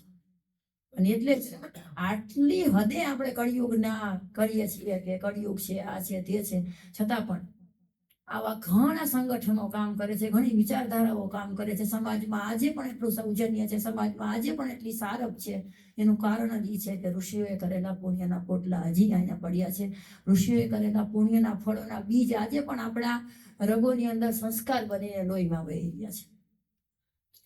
આપણે છઠ્ઠા અધ્યાયમાં આગળ વધીએ તો છઠ્ઠા અધ્યાયમાં ધ્યાન યોગની વાત છે કે ધ્યાન કઈ રીતે કરવું. બીજું ભગવાને બહુ સરસ વાત કીધી કે અર્જુન છે ને વારે ઘડીએ નાના છોકરાને જેમ હેરાન બહુ કરે, પ્રશ્ન બહુ કરે કે શું થશે શું થશે શું થશે. તો એમ પૂછે છે કે વાદળા ભેગા થાય, ખબર છે ચોમાસામાં વાદળા ભેગા થાય એટલે આપણે શું કહીએ વરસાદ આવે એવું લાગે છે, આપણે કપડાં બપડા અંદર લઈ લઈએ, કંઈ એવું ઠાકોર ઠુંબો કરવાનો હોય તો કરી દઈએ. પછી છે ને ઓચિંતાને પવન આવે ઝાપટું જોરદાર અને વાદળા બધા વિખાઈ જાય, એક આમ વયું જાય ને એક આમ વયું જાય, આખું વરસાદી માછલો હોય કે આખો વિખાઈ જાય. પછી આપણે અફસોસ કરીએ કે અરે અરે આ તો બધું ખોટું ઉપાડ્યું. તો એવી રીતના ભગવાનને બરાબર એ જ રીતે પ્રશ્ન પૂછે છે અર્જુન કે કોઈ માણસ સત્કર્મના વાદળું ભેગું કરે, સમજો એને વાદળું હરખાઈને ભેગું કર્યું, સત્કર્મ કરી ભેગું કર્યું, હવે હરખાઈને પવન ફૂંકાણ બધું વિખાઈ જાય શું થાય? શું થાય? આમાં મારે સમજવું શું કે આ રીતના એના પુણ્ય કર્મો નષ્ટ ભ્રષ્ટ થઈ જાય કે શું થાય? તો કે ન થાય. નમે પાર્થાસ્તિ કર્તવ્ય નહીં કલ્યાણ કૃત કશ્ચિત દુર્ગતિ તાત ગચ્છતિ, કે કલ્યાણ કરવા વાળાની કોઈ દિવસ દુર્ગતિ થતી નથી. અને અહીંયા બહુ સરસ સંબોધન વાપરે છે અર્જુન માટે, તાત. તાત આપણે ગુજરાતીમાં કંટાળીનો કે હા મારા બાપા હા નો થાય, એમ ભગવાન એમ કે છે કે હા મારા ભાઈ અમારા બાપા તાત નો થાય, એ મારા વાલા કોઈનું કરેલું નિષ્ફળ ન જાય. અને ક્યાં સુધી મળે? તો કે શુચિનામ શ્રીમતામ ગેહે યોગ ભ્રષ્ટો અભિજાયતે. હા, ઈ એવા ઘરે જન્મે કે એની પાસે પૈસા તો હોય, એના માતા પિતા આગળ પૈસો તો હોય, પણ સાથે સુચિતા પણ હોય. એ પૈસો ક્યાં વાપરવું ને એની સમજણ પણ હોય. શ્રીમાનો તો ગણાય છે, શ્રીમતી કઈ રીતે આવે? શ્રીમાન અને શ્રીમંતી એટલે કે વૈભવ. વૈભવ કઈ રીતે આવે? તો કે પૂર્વજન્મના પુણ્યથી આવે. પણ પૂર્વજન્મના પુણ્ય પ્લસ વિકાસ કરેલો હોય ને તો સૂચિ શ્રીમાનતા આવે, સૂચિ શ્રીમંતી આવે. કે પૈસાની સાથે ધનની સાથે પૈસો ક્યાં વાપરવો, પૈસાનું નિયોજન કઈ રીતે કરવું, પૈસો આવે છે છતાં પણ દુર્ગુણ ના આવે, આ બધાનું બેલેન્સ રહે. એવી સન્મતિ પણ સંપત્તિની સાથે તો જ આવે કે જો તમે પૂર્વજન્મના કોઈ યોગ ભ્રષ્ટ જીવ હો તો જ. બાકી ધર્મના પંથે અધ્યાત્મના પંથે વળવું ખૂબ મુશ્કેલ છે. તો આ રીતના ગીતાની યાત્રા આપણે 8મા અધ્યાય સુધી પહોંચી છે. મને તો ગુરુજી જેટલું ફાવતું નથી, તેમ છતાં પણ સંક્ષિપ્તમાં મેં 6થા અધ્યાય સુધી વાત કરી કે 6થા અધ્યાય સુધીનું સંક્ષિપ્તતા છે અને મહાભારતનો એક ભાગ છે ગીતા. અને ભીષ્મ પર્વ પછીનું જે દ્રોણ પર્વ છે, કર્ણ પર્વ છે, એટલે કોઈ પણ પ્રકારના સાહિત્યના શોખીન હોય ને એને મહાભારત વાંચવું. કોઈને સસ્પેન્સ ગમતું હોય તો મહાભારતમાં ભરપૂર છે, કોઈને થ્રિલર ગમતું હોય તે મહાભારતમાં ભરપૂર છે, કોઈને ઢીસુમ ગમતું હોય તો મહાભારત જેવું જગતમાં ક્યાંય નથી. હા, હવે અત્યારે શું છે? અત્યારે શું હિંસા છે? અત્યારે એ સર્ટિફિકેટ આવું આપવું પડે ને અમુક ફિલ્મો ઉપર, એ આવી કે ગાડાઓને શકટ ભરીને આમ સંધાન એટલી તીવ્રતાથી થાય એને કહેવાય હસ્ત દાખવતા કે ખબર જ ન પડે. આપણે તો ઓલા ટીવીમાં BR ચોપડા જોયું, બાકી તમે વાંચો ને તો આપણે એમ થાય કે આપણે આમ કંપારી છૂટી જાય યુદ્ધના વર્ણનો વાંચીને. એવું જ રઘુવંશના 4થા સર્ગમાં છે, એવું જ રામાયણના યુદ્ધમાં છે. તો યુદ્ધના વર્ણનો જેને વાંચવા ગમતા હોય એ યુદ્ધના વર્ણનો છે, ઇમોશન્સ છે. હા, પછી સાયન્ટિફિક ફિક્શન વાંચવા ગમતા હોય તો સાયન્ટિફિક ફિક્શન ભરપૂર છે. આયુર્વેદનું વાંચવું ગમતું હોય તો આયુર્વેદ છે મહાભારતમાં. સ્નાનના 10 ગુણો જે ગુરુજી વારંવાર બોલે મહાભારતમાં છે. તો મહાભારતમાં ઘણું બધું છે, ઘણું પછીથી નખાયું છે, ઘણું પહેલેથી હતું. ઘણા કૂટ શ્લોકો છે, ઘણા રીડલ્સ અને રાઇમ્સ. આનો બહુ શોખ હોય, શું કહેવાય એને, પઝલ્સનો બહુ શોખ હોય તો પઝલ્સ છે મહાભારતમાં. પઝલ્સ છે, શબ્દ રમતોય છે કે કઈ રીતે બોલવું. જેમ કે ગુજરાતીમાં બસ શબ્દના 2 અર્થ થાય કે કોઈ પીરસે કે બસ બસ બસ એ થાય ને ઇનફ, અને કોઈ પીરસે કે બસ આટલું જ એમ એ અર્થમાં પણ થાય. તો એવી રીતના ઘણા શબ્દોના કેમ બે મિનિંગ થતા હોય. તો એવી રીતના સંસ્કૃતના પણ ઘણા એવા શ્લોકો છે જેમાં 2 અર્થો થતા હોય. તો એવા ઘણા શ્લોકો છે કે જેમ કે પાંડવ શબ્દનો અર્થ દેડકાઈ થાય, દેડકા એટલે પાંડવ થાય, અને કૌરવ એટલે કાગડા થાય. તો એમ કે કોઈ સૌને પડતું જ હોય અને પાંડવો રડવા લાગ્યા ને કાગડાઓ હસવા લાગ્યા, અને કાગડાઓ રડવા લાગ્યા ને પાંડવો હસવા લાગ્યા. વાસ્તવમાં તો કેશવ એટલે કે કૃષ્ણ પડે કૃષ્ણ પડે તો શું પાંડવો દુઃખી થવા જોઈએ અને કૌરવો પાંડવો દુઃખી થવા જોઈએ કેશવ પડે તો, અને કાગડાઓ રાજી થવા જોઈએ. એને બદલે કાગડાઓ દુઃખી થયા અને પાંડવો રાજી થયા. તો કે કોઈ શવ હતું કે જે એની પહોંચની બહાર હતું, કાગડાની પહોંચમાં હતું. હવે એ પડી ગયું પાણીમાં, તો કાગડાની પહોંચની બહાર વયું ગયું. અને કે શવ માની કોઈ શવ, કોઈ મૃતદેહ. હા, તો એ હવે દેડકા ખાવા માટે રહ્યો, કાગડાના ભાગમાં વયો ગયો. તો કાગડાઓ દુઃખી થઈ ગયા અને દેડકાઓ રાજી થઈ ગયા. તો આવી રીતના જે શ્લોક રમતો કહેવાય ને, એવી રમતો પણ છે મહાભારતના શ્લોકોની અંદર. વારે વારે 1000-2000 શ્લોક આવો કૂટ શ્લોક આવે કે જેને ઉકેલવાનો હોય. શરત હતી ને કે હવે હું જ્યાં લખાવું ત્યાં તમારે લખવાનું, પણ સમજીને લખવાનું. તો ગણપતિની બુદ્ધિ પણ ચક્રાવે ચડી જાય ને એવા શ્લોકો વ્યાસે રચીને દઈ દીધા. તો સમજીને લખજો ભાઈ. તો ગણપતિ થોડી વાર વિચાર કરવા છે ને ત્યાં વ્યાસેનું કામ કરી નાખે. એટલી ઝડપથી ગણપતિ લખતા કે બોલતા જાય લખાતું જાય, બોલતા જાય લખાતું જાય. હવે વ્યાસની જતી કોઈ વિહામોત ખાવો ને તો એવો કૂટ શ્લોક મૂકી દે કે જેને ઉકેલવો પડે, સમજવો પડે અને પછી લખાય. તો એવા શ્લોકો પણ છે. હર પ્રકારના જે સાહિત્યના 9 રસો કીધા છે ને, 9 રસોનો એમાં ભરપૂર હાસ્ય રસ છે. જ્યારે બકાસુર વધ કરવા માટે ભીમ જાય છે ત્યારે એટલો હાસ્યાસ્પદ પ્રસંગ એમાં આવે છે. પછી જ્યારે ભીમ નાગલોકમાં જાય છે પોતાના મામાને ત્યારનો પ્રસંગ છે. પછી સભા પર્વનો પ્રસંગ છે. તો ઘણા બધા પ્રસંગો એવા છે કે એમાં હાસ્યરસ પણ છે.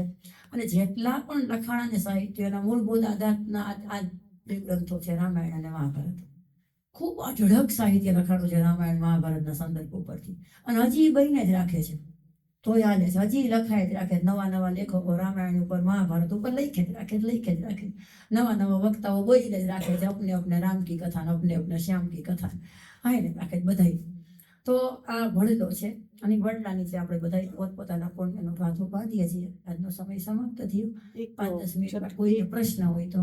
અત્યારની જનરેશન એવું માને છે કે મહાભારત કલ્પના છે, કે કૌરવો પાંડવો બધું ખરેખર સાચું છે કે નથી. અત્યારના બધા એને કન્ફ્યુઝન છે જ કે. અને ગાંધીજીને મને એમ છે, એને કોઈ કે પ્રશ્ન પૂછ્યો હતો કે ખરેખર આ સાચું છે, તો ત્યારે ગાંધીજીએ એવું કીધું હતું કે સાચું છે કે ખોટું એમાં આપણે ન પડીએ, આપણે આપણી શ્રદ્ધાથી, પણ ખરેખર ઈ છે કે નથી. એમાં એવું છે કૌરવોની ઉત્પત્તિ કે 100 કૌરવો ને આમાં ઘણું બધું એવું લાગે કે સાચું ના લાગે. ને તો કૌરવ પાંડવો એના આનુષંગિક રૂપે આવી જ જશે, કારણ કે સમકાલીન છે પહેલી વાત તો. હવે તમે મહાભારતના યુદ્ધને જ નકારી દો તો ગીતાને જ નકારવી પડે તમારે. સ્ટોરી આખી સ્ટોરી, હવે સ્ટોરી મહાભારતની સ્ટોરી કે હેડમ્બા અને એમાં છે ખરેખર એમાં એવું છે કે ઘણી વખત રૂપકાત્મક વાતોને આપણે એવી રીતના પ્રસ્તુત કરવામાં આવે ને, જેમ કે પેલા માનસ પુત્રોનો કન્સેપ્ટ હતો. માનસ પુત્રો કે જાણે કે અમારા ગુરુકુલના 20 વિદ્યાર્થીઓ છે, અમારા માનસ પુત્રો ગણાય.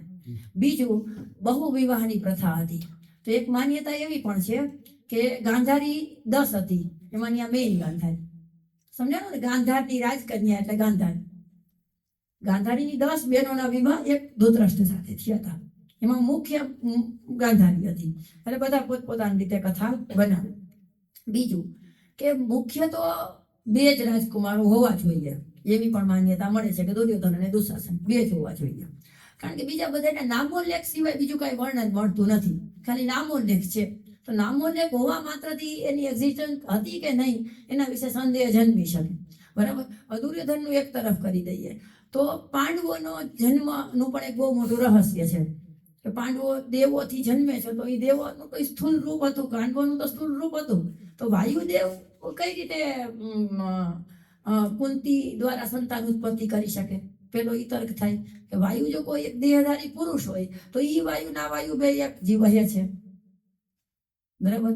સૂર્ય, વાયુ, ઇન્દ્ર, અશ્વિની કુમારો અને ધર્મરાજ, એ આ 5થી ઉત્પત્તિ થઈ છે 6 પુત્રોની. તો હવે એ સમયે કોઈ પ્રભાવી શક્તિને એ દેવનું નામ આપવામાં આવ્યું એવું બની શકે. કોઈ એના જેવા ગુણોવાળી વ્યક્તિને આપણે કેમ ન કહી કે આ તો સૂર્ય જેવો પ્રભાવી વ્યક્તિત્વ વાળો છે, એવું પણ બની શકે પહેલી વસ્તુ. અને બીજું, એ પાંડુની જ ઔરસ સંતતિ હોય પણ એનામાં ગુણો દેવોના સંક્રાંત થયા હોય, એ દેવનું સ્મરણ કરીને થયું હોય. કારણ કે પાંડુને શાપ મળવો, પાંડુનો વનમાં નિવાસ થવો અને પાંડુ રાજા જો કોઈ પણ પ્રજોત્પત્તિ કરવાને અસમર્થ હોવા છતાં પણ એને 5 પુત્રો થયા હોવાની વાત જ કૌરવોને ગળે બેસતી નહોતી, એટલે તેને જીવનભર પાંડવો માન્યા જ નથી. જીવનભર પાંડવો, કારણ કે એ જગ જાહેર વાત હતી કે પાંડવ આ બાબતમાં અસમર્થ છે. તો આ પાંડવ છે ના હોય, એને દ્વેષનું એક કારણ એ પણ હતું ધૃતરાષ્ટ્રનું. એટલા માટે આપણે એક સુભાષિત છે, પંચભી કામિતા કુંતી તસ્ય વધુ રહીવ પંચભી, કે 5 થી કામિત કુંતી હતી ને એની વધુ પણ પાછી 5 ની પુત્ર વધુ, તેમ છતાં પણ યશ પુણ્યથી મળે છે ને બંને સતીઓ તરીકે પૂજાય છે. આજે કુંતાના ચરિત્ર ઉપર કે દ્રૌપદીના ચરિત્ર ઉપર સંદેહ કરવામાં આપણને પાપ લાગે એટલી હદે ઉત્તુંગ સતી ચરિત્રો છે. તો અહલ્યા, દ્રૌપદી, સીતા, તારા, મંદોદરી તથા એમાં 5 સતીઓમાં દ્રૌપદીનું નામ છે, ત્યારે એ પણ એક માન્યતા છે. અને એ તો સ્પષ્ટ દેખાઈ આવે કે આ અમુક લગભગ 80% મહાભારત જેને આપણે પ્રક્ષિપ્ત માનીએ છીએ એનો એક હિસ્સો આ પણ છે કે દ્રૌપદી માત્ર ને માત્ર યુધિષ્ઠિરની વધુ હતી, યુધિષ્ઠિરની જ પત્ની હતી, એવી એક માન્યતા મળે છે. કારણ કે ઘણા સંદર્ભો એવા મળે છે. તો એવું કે છે ને કે દ્રૌપદીને તો અર્જુન પ્રિય હતો, મૃત્યુ સમયે એનું એમાં એવું છે, મૃત્યુ સમયે એને પ્રશ્ન પૂછ્યો તો, એટલે ઘણા બધા એવા તો એને સ્વર્ગારોહણ પર્વમાં એ જ વસ્તુ આવે છે કે સૌથી વધારે કોઈ એ પાંડવોના અનિષ્ટમાં નિમિત્ત બન્યા હોય તો યુધિષ્ઠિર હતા સૌથી વધારે. કારણ કે દ્યુત રમવાનો નિર્ણય એમનો હતો, હારી ગયા પછી પાછું રમવાનો નિર્ણય એનો હતો.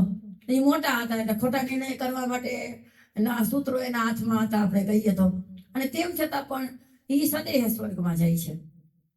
બરાબર, એટલે ક્લિષ્ટ અને કઠિન ઘણું છે. મહાભારત ક્લિષ્ટ અને કઠિન ખૂબ છે.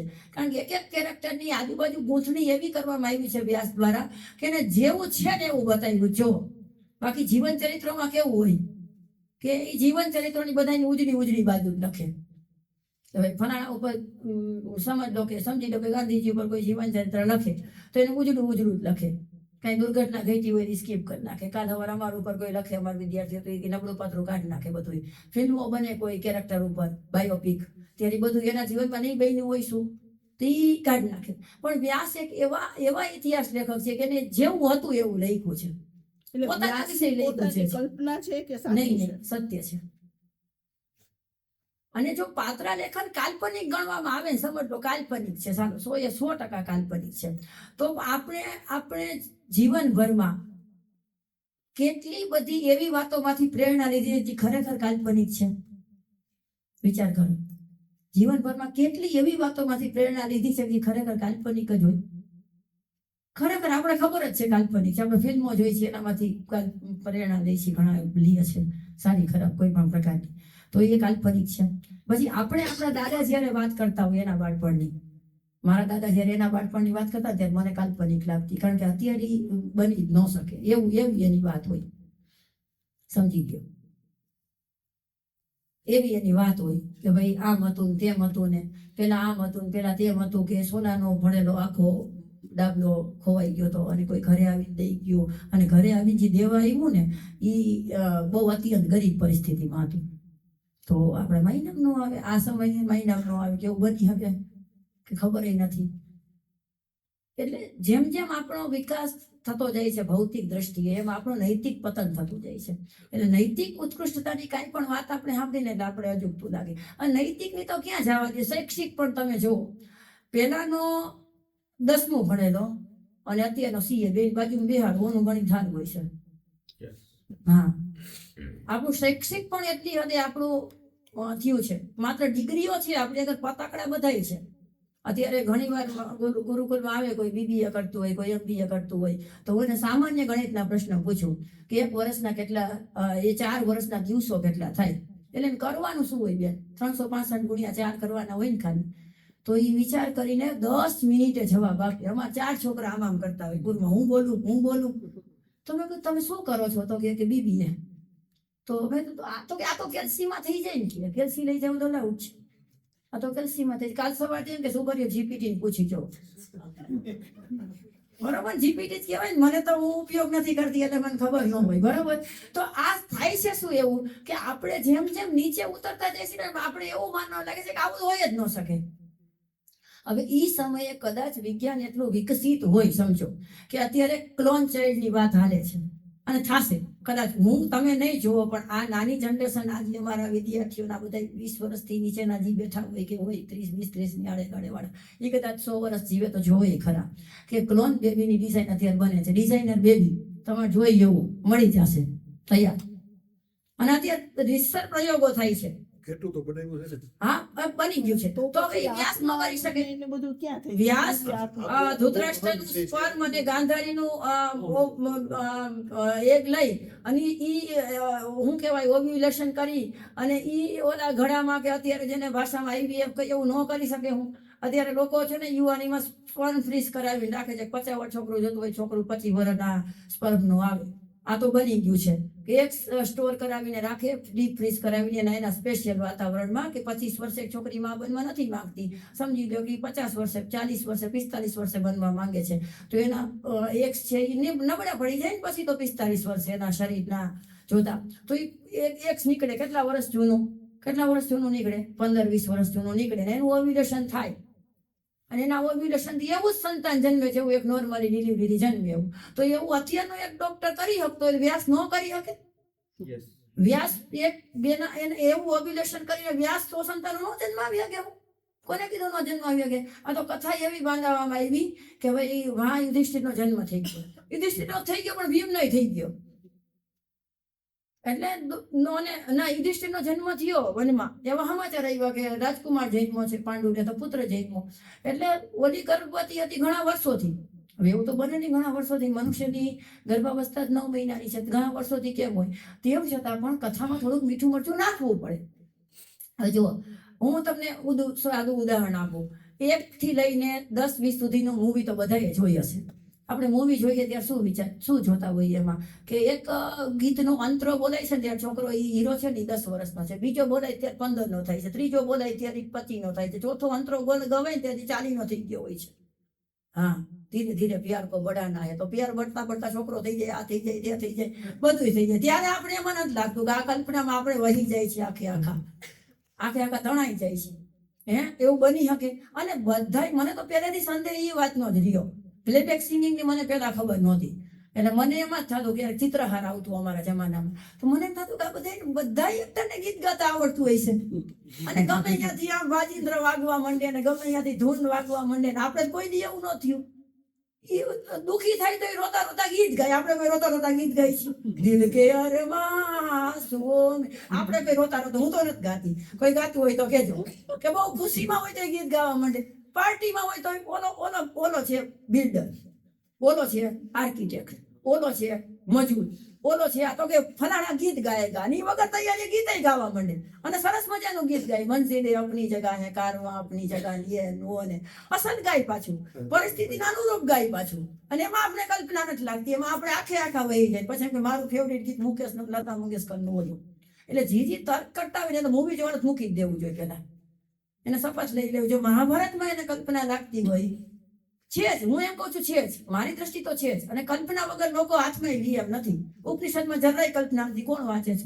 કયા ઉપનિષદ ઉપર પિક્ચર બની? ઉપનિષદ ગંગા કરીને આખી સિરીઝ બની હતી, અને એમાં ઉપનિષદનું ઓછું છે, ચાણક્યનું છે ને બાણભટ્ટનું છે ને ઓનું છે ને ઓનું છે. ઉપનિષદની ખાલી 5-6 કથાઓ છે.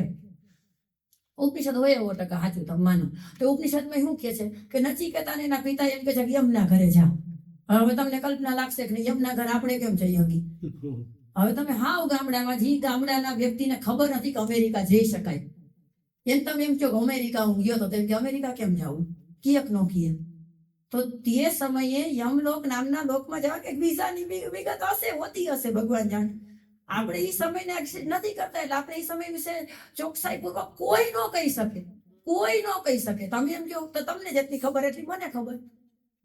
મને વિશેષ ખબર એટલા માટે મેં મહાભારત વાંચ્યું છે, અને વાંચી એટલે ખબર પડે કે આમાં શું મિલાવટ છે ને શું આમાં નથી તાર્કિક લાગતું.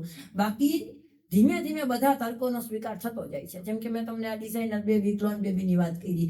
એટમ બોમ્બની વાત છે મહાભારતમાં, એટમ બોમ્બની વાત છે. એટમ બોમ્બને નામ આપ્યું છે બ્રહ્માસ્ત્રનું, અને બ્રહ્માસ્ત્ર કેવો વિનાશ કરી શકે એની વાત છે. મહાભારતમાં વિચાર કરો કેટલો પ્રગત સમાજ હશે કે વ્યાસ કોણ છે? વ્યાસ કોણ છે? કાનીન છે વ્યાસ. એ કુંવારી માતાનું સંતાન છે. પણ છતાં પણ આજે આપણે એટલા આદરથી એને યાદ કરી છે. હે કર્ણ કોણ છે? એ કાની છે. જીવવાનો અધિકાર છે બધાને. એટલે એટલો પ્રગત સમાજ તો મહાભારતમાં એ સમયે હતો. પછી રહી વાત, અત્યારે જે કંઈ પણ દુરાચાર તમને જોવા મળે છે તમામ પ્રકારનો દુરાચાર એ મહાભારતમાં છે. હવે જ્યાં એમ કહે છે કે દ્રૌપદીને ખેંચીને લઈ આવો, વાળ ખેંચીને અહીંયા લઈ આવો. દ્રૌપદીની સ્થિતિ એક દાસી જેવી થવી જોઈએ.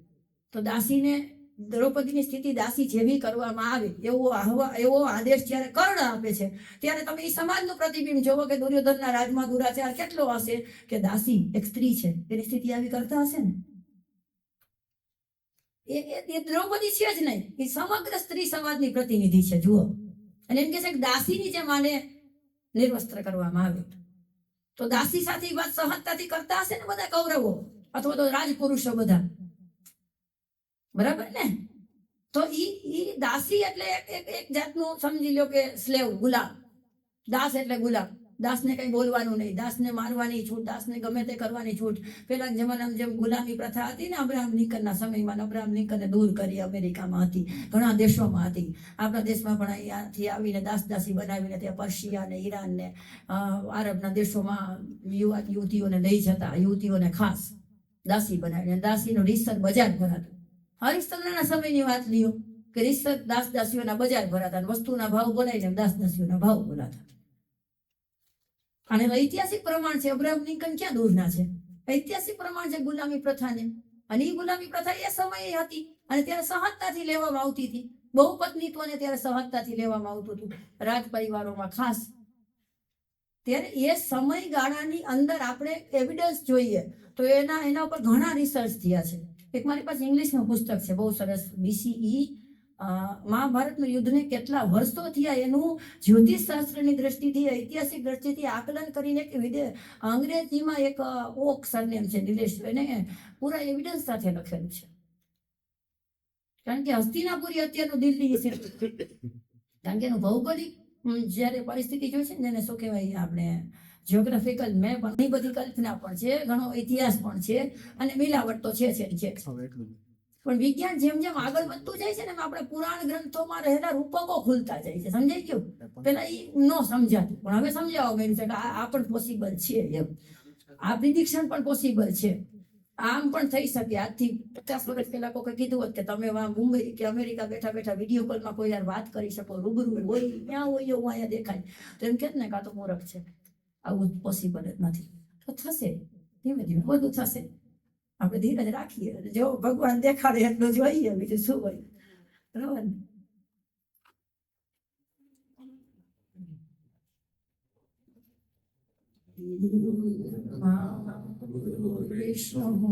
ગુરુર્દેવો મહેશ્વર, ગુરુ સાક્ષાત પરબ્રહ્મ, તસ્મૈ શ્રી ગુરવે નમઃ.